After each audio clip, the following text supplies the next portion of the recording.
estrado al urbanista Eric Reyes, el gerente de la unidad de estudios de la Autoridad Autónoma del Sistema Eléctrico de Transporte Masivo de Lima y Callao, ATE. Ingeniero o urbanista Reyes, por favor.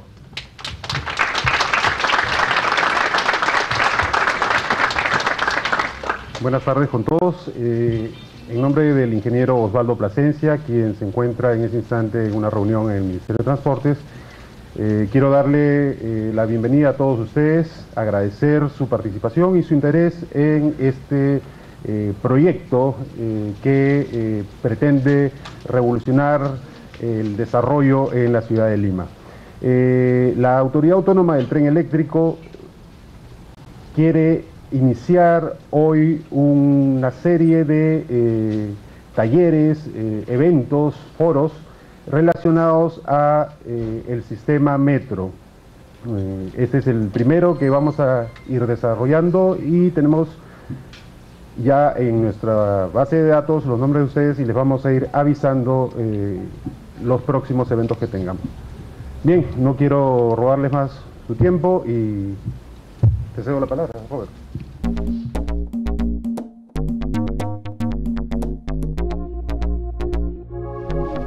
Bueno, muchas gracias. Primero que todo, quiero agradecer la oportunidad y la invitación para poder presentar el tema que, como pueden ver ustedes ahí, es hablar y mostrarles un poco qué entendemos nosotros y cuál es nuestra experiencia desde el punto de vista de los sistemas integrados de transporte, qué son y cómo deberían funcionar en un ambiente de transporte urbano de nuestras ciudades, especialmente en lo que tiene que ver con Latinoamérica. Para ello, ¿qué entendemos o cuál es la idea que hay detrás de un sistema integrado de transporte? Si lo podemos resumir en una frase, como ustedes lo pueden ver allí, es un sistema que permite que para múltiples modos de transporte dentro de una ciudad, actuando conjuntamente, se puedan desplazar los usuarios dentro de esta ciudad o dentro de este sistema a través de una infraestructura, un itinerario, una tarifa y un sistema de validación común dentro del sistema de transporte urbano. Y allí distinguimos nosotros en general tres tipos de integración, como son la integración operacional, la integración física y también la integración tarifaria. ¿Por qué o cuáles son las ventajas y por qué deberíamos nosotros optar o avanzar hacia un sistema integrado de transporte público en nuestras ciudades? Hay una serie de condiciones o de características de nuestros sistemas de transporte público en general en Latinoamérica que hacen muy necesario y que empujan una solución de este tipo. Allí podemos encontrar fallas que existen normalmente en los mercados, la existencia de carteles de transporte público, precariedad laboral de la gente que se desempeña en este mercado, economías de escala que no son bien aprovechadas por los operadores de transporte público y una serie de externalidades que se producen dadas estas fallas, como congestión, como contaminación, accidentes de tránsito, etcétera, etcétera. Y hay una lista larga de problemas que se presentan por estas fallas. La demanda, además de nuestros mercados en términos generales, es muy inelástica. La gente que en general usa el transporte público, aunque eso está cambiando, hoy en día lo hace más por una necesidad que por una elección propiamente tal del modo de transporte público. Y eso genera obviamente también una dependencia de estos modos más allá quizás de lo que ellos quisieran realmente tener. Eso produce también otras fallas, como por ejemplo que las tarifas aumenten más allá de lo razonable y que no tengan en muchas veces relación con el real costo de producción de estos servicios y que por lo tanto también indican que estos mercados deben ser regulados específicamente. ¿Qué pasa entonces si no regulamos el mercado, que si no se interviene, si no se genera una política en términos de avanzar hacia un sistema integrado de transporte? Existe un deterioro de la calidad de servicio en términos generales, un aumento de la flota, porque la congestión finalmente incide negativamente sobre estos sistemas.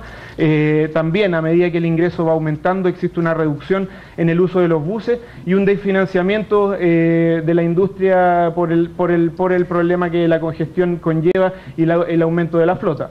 El atractivo en general también se pierde una vez que la población tiene la posibilidad de elegir un modo de transporte y ya tampoco no lo elige por esta pérdida de atractivo y una serie de ineficiencias que también desde el punto de vista económico, como los nombrábamos recién, no resultan ser lo más adecuado.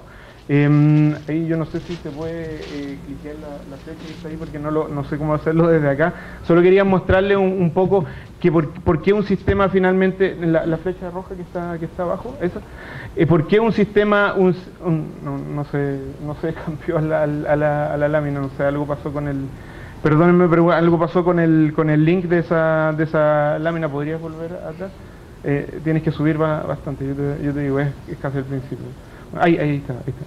Bueno, en general, ¿por qué, por lo tanto, los sistemas desregulados no son sostenibles en el tiempo? Porque existe un círculo vicioso que se produce en el sistema y como ustedes lo pueden ver ahí en términos simplificados, la mayor congestión incide en una reducción de los pasajeros finalmente por la pérdida de atractivo del sistema, en un aumento de tarifa, y eso en general hace también por otro lado aumentar los costos y un mayor uso del automóvil, y eso en el tiempo obviamente no va a ser sostenible y va a generar un colapso del sistema o una pérdida de pasajeros tal que tiene que intervenirse por otra forma. Por lo tanto, aquí hay un caso, por ejemplo, que yo quería nombrarles también y mencionarles que fue bien emblemático, alguna gente lo debe conocer, y que fue lo que sucedió en Madrid en los años 70 y 80. Antes de la creación del Consorcio Regional de Transportes de Madrid, también existía una operación del sistema de transporte bastante descoordinado entre los distintos operadores, con una falta en inversión en material rodante, y cada operador de transporte además tenía su propio sistema de billetaje. Lo que sucedió en los años anteriores a la creación de este consorcio, que lo que pretendió justamente fue hacer una operación coordinada del sistema, fue una progresiva caída de la demanda en los últimos 10 años antes de su creación, un 20% aproximadamente. A partir de ese momento se genera un aumento en la demanda y una atractividad que se genera en el sistema, que permitió recuperar e incluso sobrepasar en el largo plazo la demanda que se venía observando en los años de mayor uso del sistema. Bien. Entonces, a modo resumido, ¿qué es lo que incluye o qué es lo que considera un sistema integrado de transporte? Una red de transporte en donde cada modo, tanto el metro, el bus, como otros modos de transporte, tienen su nicho de mercado y tienen su objetivo de ser y su servicio específico sobre el cual operar. Un plan operacional coordinado, esto quiere decir buses llegando a estaciones de metro a ciertos horarios, coordinadamente con la operación del metro, además un producto tarifario y un medio de pago que sea común a todos los sistemas que operan o todos los modos de transporte que operan en el sistema, y una infraestructura especializada de integración que permite aprovechar esta red de transporte de manera coordinada y de manera adecuada en cada caso. ¿Qué beneficios nos entrega un sistema de transporte integrado? Bueno, hay una serie de beneficios por el lado de la sustentabilidad y de la modernización del sistema. Existe una organización eficiente donde tenemos a la autoridad, los operadores y los costos de transporte manejados de manera al menos centralizada y monitoreados también de manera centralizada. Existe una oferta adaptada temporal y espacialmente a lo que puede ser la demanda de transporte. Podemos lograr modernización del sector como empresa y además mejorar la información notablemente a lo que son los usuarios. Y eso finalmente redunda obviamente en una mejora apreciable de lo que puede ser la calidad de vida de los usuarios del sistema de transporte. Aumenta por un lado la atractividad del transporte público, se reducen los tiempos de viaje, reducimos fuertemente lo que tiene que ver con las externalidades, y aumenta también la formalidad del mercado laboral, que es un tema muy importante y que muchas veces no se observa a simple vista, pero ustedes tienen que considerar que la mayoría de nuestros sistemas en Latinoamérica hoy día no existe una relación laboral formal entre lo que son las empresas de transporte y los propios conductores. Por lo tanto, no tienen hoy día imposición, no tienen seguros de salud, no tienen vacaciones, no tienen ninguno de esos beneficios que el resto del mercado de transporte formal hoy día sí tiene. Y eso obviamente también tiene un costo, pero tiene unos beneficios enormes para la calidad de vida de los propios operadores, de los trabajadores del sistema. Bien, ahora ¿cómo podemos avanzar o cómo se puede implementar un sistema de transporte integrado? Para eso creo que hay algunas consideraciones previas que quisiera compartir aquí con ustedes y que dicen relación con cómo desde la concepción de la política de transporte podemos llegar hacia un sistema de transporte integrado. Lo primero, y por eso también lo señalo aquí en primer lugar, es claramente tiene que haber una capacidad y una noción desde el punto de vista político que se requiere impulsar un sistema de transporte. La autoridad tiene que estar, o las autoridades políticas tienen que estar convencidas de los beneficios que significan un sistema integrado para las ciudades de Latinoamérica. Aquí hay que crear la conciencia, tanto en las autoridades como en los operadores, de las ventajas que tiene este sistema integrado, porque ambas partes son igualmente importantes en este caso.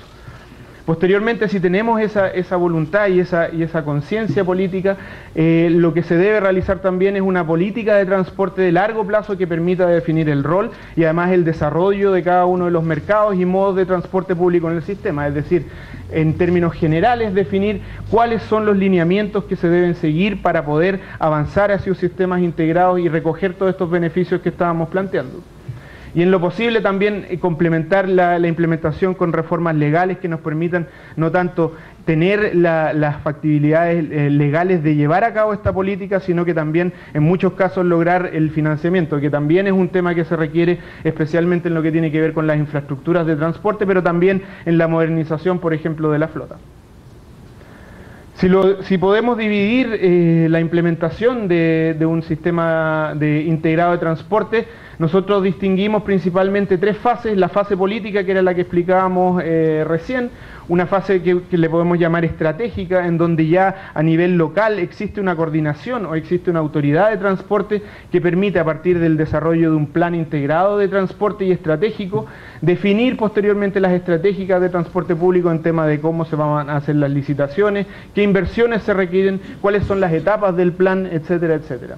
Y finalmente, cuando ya tenemos estas definiciones estratégicas, la idea detrás de una fase de implementación es ya detalladamente especificar cada uno de los componentes del sistema, lograr esta coordinación integrada de lo que son las redes, los servicios y los itinerarios de transporte, y además definir todos los temas que tienen que ver con la integración de tarifas, cuál va a ser el sistema de recaudo, el soporte tecnológico que nos va a permitir implementar este plan de transporte integrado.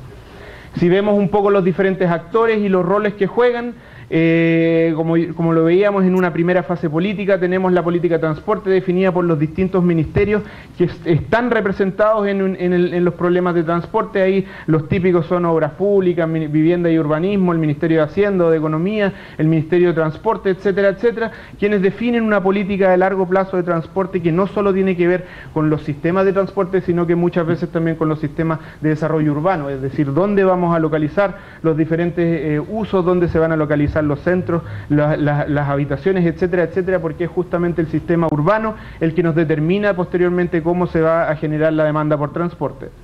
En conjunto con la política de transporte, decíamos, por un lado, en el Poder Legislativo se tendrán que eventualmente, si no se tienen las facultades, tratar de impulsar todo lo que tiene que ver con las leyes de financiamiento, leyes especiales que requieran, por ejemplo, generar una coordinación de transporte, y por otro lado, en los organismos ya más regionales y municipales se trabaja a nivel local en qué va a contemplar cada uno de los planes dada la política de transporte, y para eso tenemos luego una serie de decisiones que tomar en esos aspectos que ustedes pueden ver a la derecha, que tiene que ver con el recaudo, con metro, BRT, con tecnología, con buses, con infraestructura, etcétera, etcétera, todo lo que finalmente define lo que es un plan de transporte público. Muy bien, yo ya les mencionaba un poco, no me quiero detener mucho más largo en lo que tiene que ver con la política de transporte, pero ahí claramente también mencionar que no solo cuando hablamos de política de transporte se está hablando de políticas de transporte público, sino que también hay cosas que decir en términos de qué es lo que queremos hacer con el transporte privado. Normalmente, y lo que uno tiende a hacer, más que hablar de una restricción al transporte privado, lo que se pretende es hacer una racionalización del uso del transporte privado, es decir, usar de manera eficiente de manera eficiente efectivamente el transporte privado cuando, por ejemplo, no existe un grado de congestión tan alto en la red como puede ser en los periodos punta. La idea sería que ojalá la mayor cantidad de gente pudiera usar el transporte público en los horarios punta y el automóvil dejarlo, por ejemplo, no sé, en periodos donde la demanda obviamente no es tan alta y no tiene sentido tampoco quizás operar un sistema de transporte público de manera tan intensiva. Pero ahí también hay otras políticas como por ejemplo qué hacer con los modos no motorizados, que también es un complemento del sistema de transporte público, cómo regular las externalidades, la contaminación, planificar integradamente el uso de suelo, también ya lo mencioné, y obviamente también generar una organización institucional eficiente en términos de la operación sustentable del sistema. Y entonces ahí yo, bueno, no sé si puedes tratar de marcar de nuevo, mira, la flecha no en la anterior, que yo no lo puedo hacer de ahí, no sé si va a estar, no, en la anterior, ahí abajo, esa. No, es que quedó completamente mal linkeado la flecha. ¿Puedes volver, por favor? Estaba más adelante. Sí. Ya. No, sigue, gracias. No, eso ya lo teníamos. Bueno, no vamos a poder mostrar un poquito los gráficos, pero después podemos conversar sobre ello. Bien, en la fase estratégica yo les mencionaba, lo que hay detrás es generar a partir de las políticas que se determinan a nivel central un plan estratégico de transporte considerando, por un lado, la caracterización de la oferta y la demanda que existe en la situación actual, es decir, los servicios, las redes de transporte, la demanda por transporte, dónde están las localizaciones en la ciudad, etcétera, etcétera. La proyección, hacer una proyección obviamente a mediano y largo plazo, ojalá hasta 20 años, de cómo creemos nosotros que se va a desarrollar la ciudad, para poder determinar cuáles van a ser los patrones de demanda de transporte en la ciudad.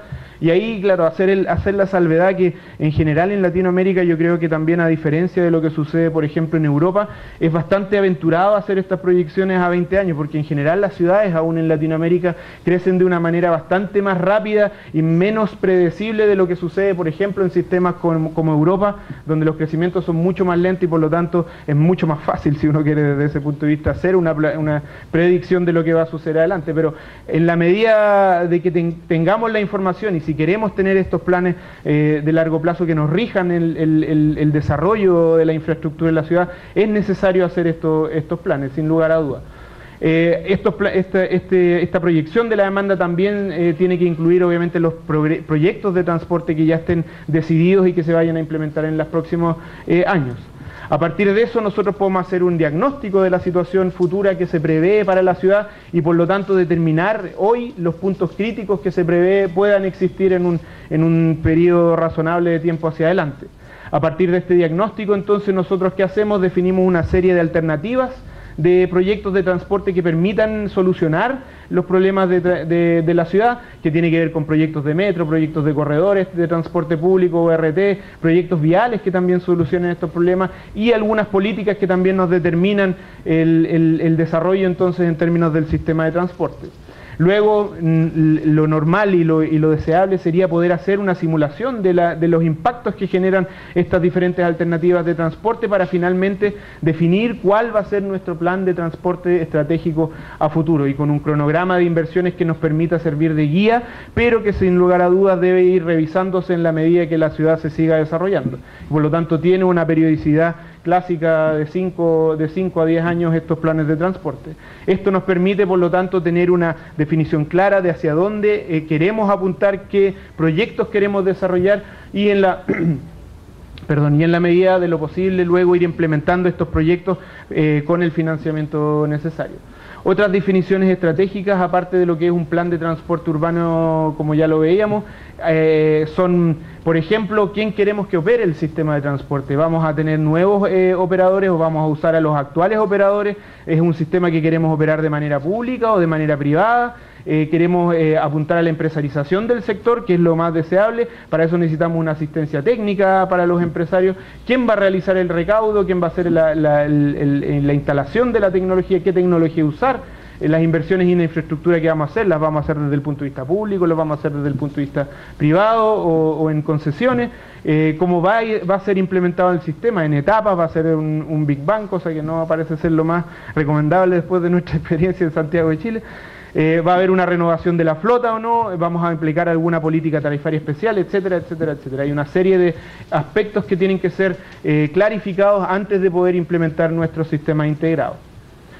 Y clarificados esos aspectos, ya podemos entrar en una fase que le llamamos de implementación, y que tiene que ver con una especificación detallada de cada uno de estos principios que nosotros presentábamos. Ahí nosotros principalmente distinguimos 5 ámbitos de operación, o 5 ámbitos que tienen que ser abordados de alguna manera, donde en un primer lugar vemos una autoridad o una coordinación de transporte que puede ser un consorcio como lo hace Madrid, en donde todos los operadores que están en el sistema tienen que estar presentes y tienen que estar coordinados íntegramente. Tenemos a los operadores de transporte, tenemos a metro, tenemos a los buses, tenemos eventualmente otros modos de transporte si es que existen. Tenemos todo lo que tiene que ver con el sistema de tarifas y recaudo, tenemos también la infraestructura especializada, y un tema que yo creo que crecientemente también va tomando una importancia cada vez mayor, tiene que ver con las tecnologías de la información que permiten hacer más atractivo al sistema de transporte público. En términos, voy a referirme de manera no muy detallada, pero sí quiero tocar algunos puntos que nos parecen importantes en cada uno de estos aspectos que mencioné anteriormente. La autoridad coordinadora ya lo mencioné un poco al principio, por lo tanto no quiero profundizar mucho más ahí. Hay muchos modelos diferentes de autoridades coordinadoras de transporte, y eso resorte un poco de cada ciudad, cómo lo va a organizar. En algunos casos el rol está dado por, no sé, por el ministerio, otros existe una agencia especial, otros tienen consorcios, etcétera, etcétera. En la implementación y en términos de los operadores de transporte público, ¿cuál ha sido un poco nuestra experiencia o lo que sucede un poco en Latinoamérica? Ahí, en la pregunta de si tiene que ser un operador de transporte público desde el punto de vista público o si tiene que ser privado, no existe una gran evidencia o clara evidencia que hable que tiene que ser de una manera u otra. Existen casos muy buenos en términos de empresas públicas de transporte, también existen empresas privadas que funcionan bastante bien, como también existen malos ejemplos en ambos casos. Por lo tanto, eso no creo que sea un punto que deba ser relevante a la hora de elegir. Lo que sí es muy relevante, si es que por ejemplo se decide en términos de un operador privado, es que tiene que existir una clara definición de cuáles son sus roles y cuáles son las obligaciones del operador privado, para que eso no genere problemas luego en la operación propiamente tal. Ahí sí que hay casos de mala ejecución de contratos que luego sí generan problemas en la operación del sistema. También es importante considerar la componente política de los operadores. Si se decide, por ejemplo, hacer una licitación para operadores que no están presentes en el sistema, pueden existir problemas con los operadores actuales sin lugar a dudas. Y ahí también hay buenas experiencias o experiencias en ambos sentidos. Hay sistemas como por ejemplo en Colombia y en Ecuador, donde lo que se hace es integrar desde el principio a los operadores actuales, se logra una empresarización y se opera con esos mismos empresarios actuales. Y también hay otras experiencias que no incorporan directamente a los operadores, sino que se abre el mercado también a operadores nuevos, como ha sucedido en Chile, en Panamá y entiendo que en el metropolitano también sucedió aquí en Perú, donde también ha habido la participación de operadores nuevos en el sistema. Por lo tanto, ahí también, nuevamente, igual que en el caso anterior, lo importante es una buena definición y un buen contrato si es que se decide integrar operadores nuevos, y si se decide integrar a los operadores actuales, ahí la idea es obviamente tener un acompañamiento y permitir y ayudar a estos operadores en una empresarización efectiva del sistema. ¿Qué más podemos contarles respecto a los operadores? Bueno, tiene también lo que yo les mencionaba, la importancia de los incentivos correctos. Ahí también, justamente en lo que tiene que ver con el control, verificar de que lo que se está realizando en la operación sea efectivamente lo contratado, la tecnología nuevamente juega un rol fundamental. Ustedes conocen seguramente los sistemas GPS, pero el sistema GPS no es lo único que se requiere. Lo vamos a ver también un poquitito más adelante. Los sistemas de gestión de flota en general son un poco más avanzados que solo un monitoreo de lo que se refiere al GPS, y ahí la recomendación es tratar también, ojalá en lo posible, de incorporar tecnología y avanzar hacia sistemas más avanzados en términos de gestión de flota. Perdón, y el último punto también, y que es algo que, bueno, como ustedes también habrán leído en la prensa, nos costó y fue un golpe bastante duro en el caso especialmente de Santiago de Chile.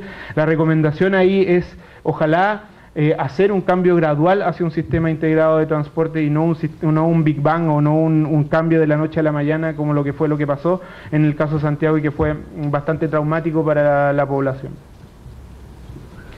Bien, en términos de las tarifas a público, aquí contarles también un poco la experiencia que se ha tenido en diferentes partes del mundo. En general, lo que se ve en la literatura es que la tarifa para que un sistema integrado de transporte funcione, normalmente se basa en lo que puede ser algo así como un sistema tronco alimentador, es decir, generamos una cantidad de transbordos que efectivamente antes no existían y que yo lo pongo ahí también un poco con signo de exclamación porque es un tema que también tiene que ser tratado con mucho cuidado, sobre todo en estos sistemas que pasan de un sistema de rutas completamente largas de un punto de la ciudad a la otra a un sistema tronco alimentador. El tema de los transbordos debe ser tratado con mucho cuidado porque se incrementa en forma exponencial el número de transbordos y eso puede provocar un problema para los usuarios del sistema. Entonces hay que tener infraestructura especializada, hay que considerar los tiempos de transbordo y hay que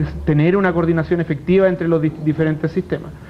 En términos de las tarifas, nuevamente, estas ojalá tienen que ser lo más simple posible y transparentes de entender a los usuarios. En este sentido, parece haber algún tipo de beneficio por el lado de la tarifa plana, pero no necesariamente la tarifa plana tiene que ser la única tarifa a implementar en un sistema. Existen otros sistemas que también existen, como por ejemplo las tarifas por distancia o zona, que son aplicadas en otros países, pero en general lo que también se observa es que en los centros de las ciudades por lo general no hay más de 2 zonas tarifarias y se cobra solo por 1 o 2 zonas tarifarias, el resto ya son zonas que están fuera del centro de la ciudad.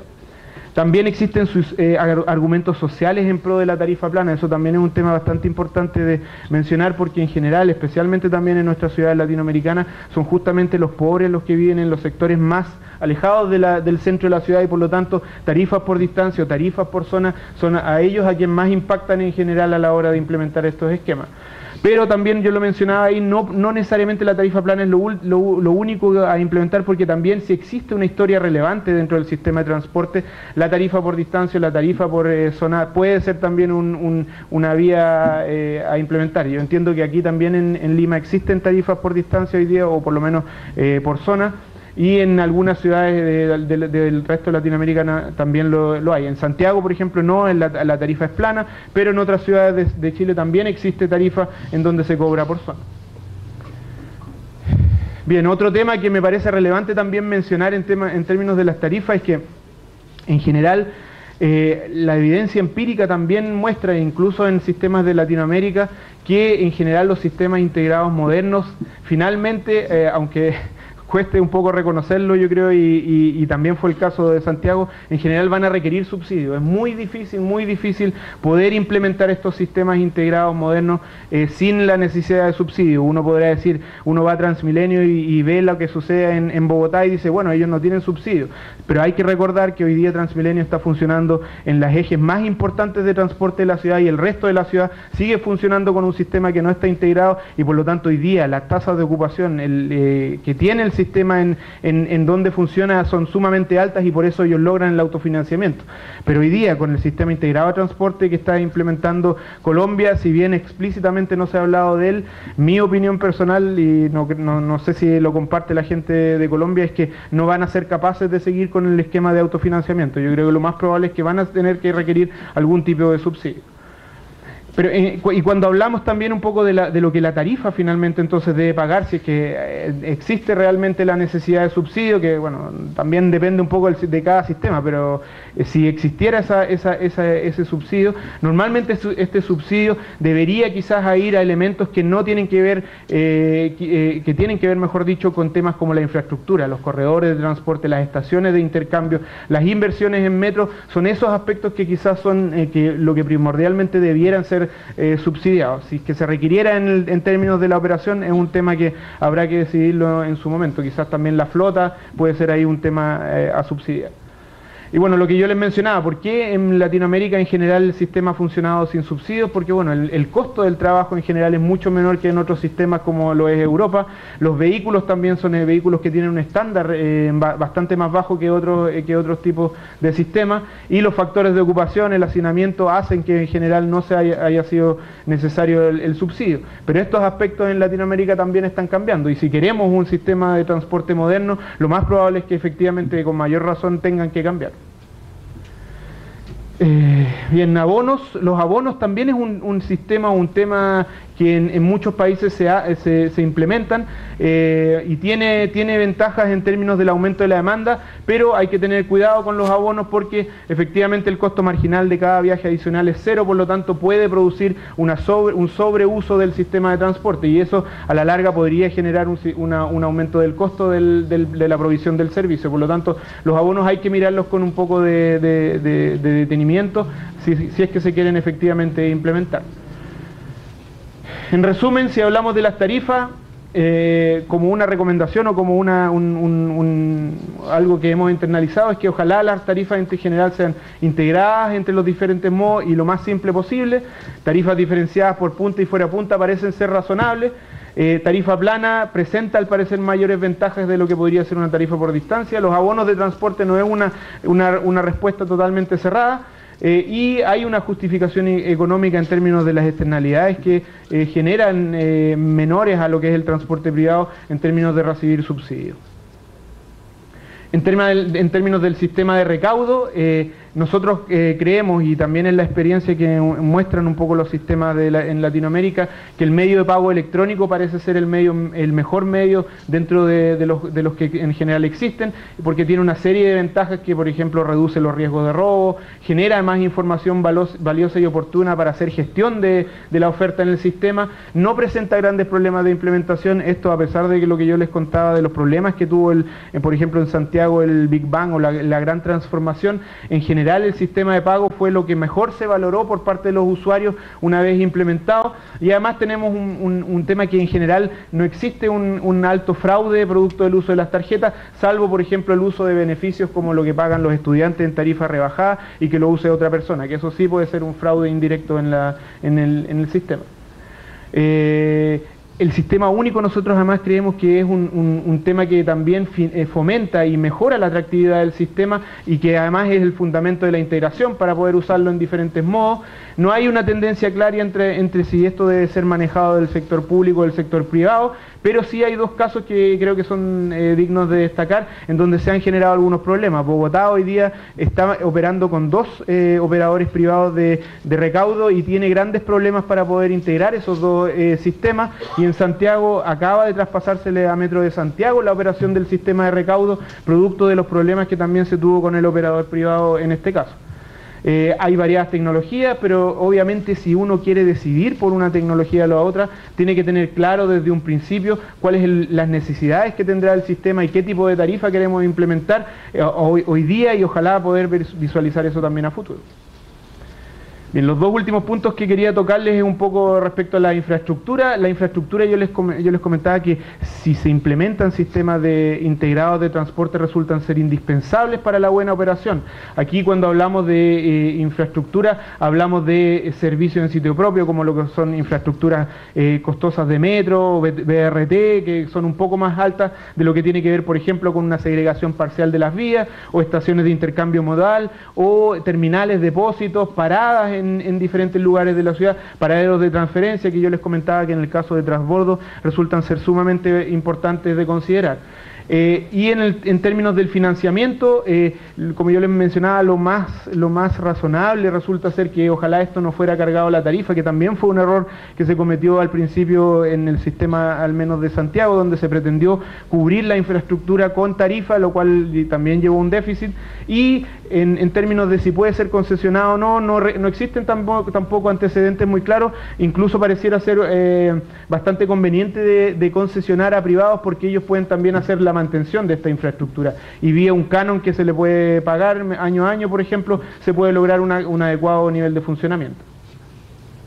Bueno, y finalmente, lo que respecta a las tecnologías de la información, también es un tema muy relevante en lo que tiene que ver con sistemas modernos integrados de transporte, porque a través de estos sistemas de tecnologías de la información, en general podemos permitir una operación eficiente del sistema. Y aquí cuando hablamos de operación eficiente, por ejemplo, hablamos de, a través de la información que recolectamos con las tarjetas sin contacto, tener una clara idea de dónde se mueve la demanda, a través de qué corredores, dónde tenemos que poner más ofertas, dónde podemos disminuirla un poco en términos de la planificación de los viajes, plataformas que nos permitan saber exactamente con qué servicio llegar de un lugar a otro, generar una programación optimizada de los recursos, tanto de conductores, de los buses, de manera de minimizar los costos de operación. También la gestión y venta de billetes, ya lo veíamos, los sistemas de recaudo requieren un sistema de tecnología de la información muy fuerte. La gestión de flota también es un aspecto muy importante a considerar para poder lograr una operación regular y confiable para el usuario. También la información en tiempo real, en los paraderos, cuando vienen los siguientes servicios, son temas muy importantes para poder lograr un sistema moderno, y posteriormente también todo lo que tiene que ver con la liquidación y la gestión del desempeño de los operadores. Como ven ustedes, hay una serie de aspectos que no voy a entrar en detalle, pero que son hoy día tratados a partir de las tecnologías de la información y que pueden ser optimizados, mejorados y lograr de esta manera una atractividad del sistema que permita una operación eficiente y un incremento en lo posible, o al menos mantención de la demanda. Bueno, existe una serie, como yo les comentaba, de módulos, de programas, de diferentes cosas que nos permiten entonces lograr una operación eficiente de los sistemas. Está la planificación, el centro de control, toda la información. Incluso con estos sistemas podemos accionar los semáforos en las calles para lograr una velocidad más rápida de los buses en detrimento, por ejemplo, de los automóviles, etcétera, etcétera. El centro de control, la ubicación de los buses en la calle, todo eso manejado a través de sistemas de la información que hoy día ya son una realidad y que obviamente cada vez también están siendo más accesibles para los diferentes sistemas de transporte. Lo mismo en términos del billetaje, también tenemos ahí una serie de aspectos que nos permiten mejorar el sistema. La planificación, por ejemplo, de las rutas que podemos usar, la información en tiempo real, también son aspectos que podemos manejar y aprovechar en términos de la atractividad del sistema. Bueno, para terminar, quería mostrarles un poco los ejemplos, algunos ejemplos de sistemas integrados en Latinoamérica que hoy están funcionando. Aquí me permití publicar a partir de la página de una organización CIBRT, se llama, latinoamericana, que se preocupa de los sistemas integrados en nuestros continentes.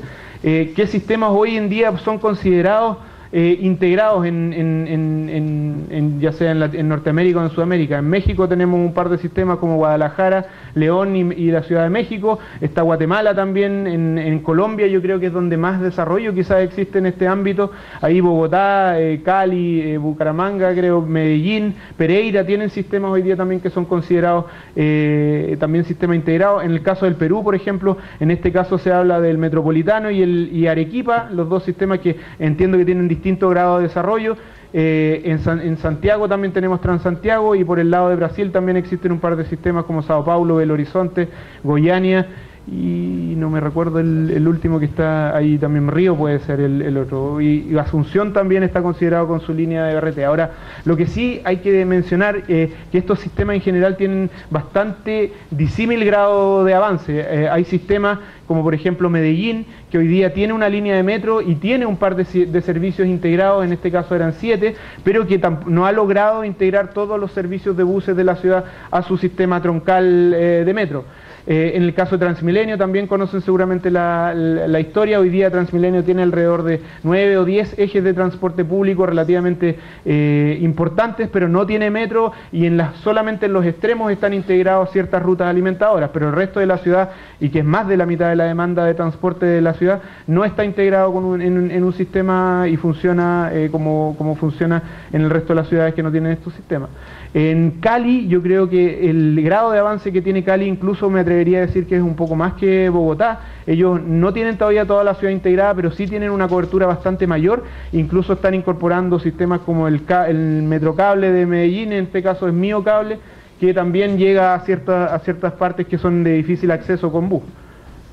Y en el caso de Santiago, bueno, tenemos casos de éxito, casos de no tanto éxito en Santiago, pero yo diría que dentro de los sistemas de Latinoamérica, a pesar de los fracasos iniciales, la gran ventaja que tiene el sistema Santiago hoy en día es que está completamente integrado en términos del sistema urbano, tanto el metro con sus 5 líneas, como todos los buses urbanos del sistema. Y todo funciona con una tarjeta, que es la tarjeta VIP que aparece ahí, pero sin lugar a dudas, y lo sabemos perfectamente, todavía tiene mucho potencial de mejora para lograr hacer un sistema moderno y eficiente, pero ya al menos sufrimos el primer paso, sufrimos el primer shock en términos de cambiar la malla completa, de lograr la empresarización, y ahora, aunque a veces cuesta más o menos, se está trabajando con los operadores para poder lograr un sistema eficiente en la ciudad. En las redes de metro, ustedes saben, se están expandiendo, estamos construyendo 2 nuevas líneas, por lo tanto al año 2018 esperamos ya tener 6 líneas de metro y el resto de los buses también integrados y adaptados a estas nuevas líneas que estamos hoy día generando.